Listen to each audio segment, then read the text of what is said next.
তোমরা আদর্শবান হও, সৎ পথে থেকো। মনে রেখো, মুখে হাসি বুকে বল, তেজে ভরা মন, মানুষ হইতে হবে মানুষ। যখন মাঝে মাঝে আমরা অমানুষ হয়ে যাই।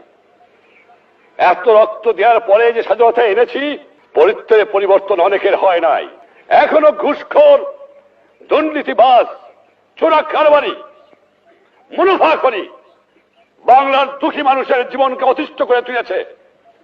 দীর্ঘ 3 বছর পর্যন্ত এদের আমি অনুরোধ করেছি, আবেদন করেছি, হুমকি দিয়েছি, ছোড়া নাহি শোনে ধর্মের কাহিনী।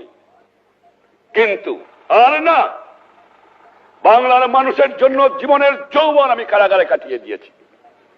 এ মানুষের দুঃখ দেখলে আমি পাগল হয়ে যাই। কাল যখন আমি আসতেছিলাম ঢাকা থেকে, এত দুঃখের মধ্যে না খেয়ে কষ্ট পেয়েছে, গায়ে কাপড় নাই, কত অসুবিধার মধ্যে বাস করতেছে। হাজার হাজার লক্ষ লক্ষ লোক দুপাশে দাঁড়িয়ে আছে আমাকে দেখবার জন্য। আমি মাঝে মাঝে প্রশ্ন করি, তোমরা আমাকে এত ভালোবাসো কেন?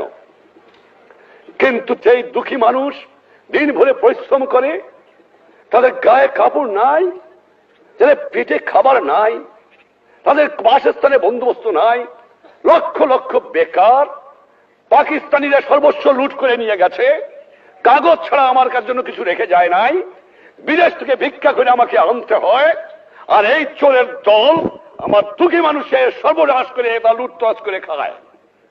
আমি শুধু এমার্জেন্সি দেই নাই, এবার আমি প্রতিজ্ঞা করেছি, যদি 25 বছর এই পাকিস্তানি জালেমদের বিরুদ্ধে জিন্না থেকে আরম্ভ করে গোলাম মোহাম্মদ, চৌধুরী মোহাম্মদ আলী, আইয়ুব খান, এইয়া খানের বিরুদ্ধে বুকের পর টান করে সংগ্রাম করে থাকতে পারি, আর আমার 30 লক্ষ লোকের জীবন দিয়ে স্বাধীনতা অর্জন করতে পারি, তাহলে পারবো না? নিশ্চয়ই ইনশাআল্লাহ পারবো। এই বাংলার মাটির থেকে এই দুর্নীতিবাজ, এই ঘুষখোর, এই মুনাফাখোরি, এই চোরাচালানদের নির্মূল করতে হবে। আমিও প্রতিজ্ঞা নিয়েছি, তোমরাও প্রতিজ্ঞা নাও, বাংলার জনগণও প্রতিজ্ঞা গ্রহণ করো। আর না, অসহ্য সীমা হারিয়ে ফেলেছি। এই জন্য জীবনের যৌবন নষ্ট করি নাই, এই জন্য শহীদরা রক্ত দিয়ে যায় নাই যে কয়েকটা চোরাকারবারি, মুনাফাখোর, ঘুষখোর দেশের সম্পদ বাইরে বাইর করে দিয়ে আসে, জিনিসের দাম গুদাম করে মানুষকে না খাওয়া মারে। উৎখাত করতে হবে বাংলার বুকের থেকে এদের। দেখি কত দুটা টিকতে পারে। চোরের শক্তি বেশি না ইমানদারের শক্তি বেশি, সেইটাই যেমন প্রমাণ হয়ে যাবে। অন্যায়ের বুক কাছে কোনদিন মাথা নত করি নাই। বারবার পাকিস্তানি আমাকে ফাঁসি দিতে চেয়েছে, বারবার বুক টান করে আমি দাঁড়িয়ে রয়েছি, কারণ আল্লাহ আমার সহায় ছিল, বাংলার জনগণের আমার দোয়া ছিল, এখনো সেই দোয়া আছে।